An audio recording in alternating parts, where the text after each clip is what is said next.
వ్యవసాయమనే నీ సాయముతో పులకరించిన నేల ఇది, మరి అందరి ఆకలి తీర్చిన చేతిని నోటికి నడిపే దారి అది. ప్రతి రైతు ఒక రాజంట, రాజరికాలే రత్తంట. రైతన్న ఈ చోద్యం చూడరా,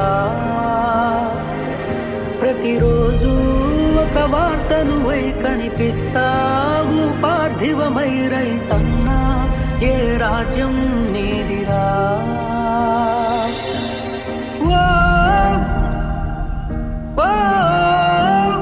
తిని ఆస్తిగా చినుకొని అతిథిగా పశువుని పరువుగా తలిచితివి. ప్రతి పసిరిక పురుడుకి పండగల నీ ఇంటిని గడపని అలికితివి.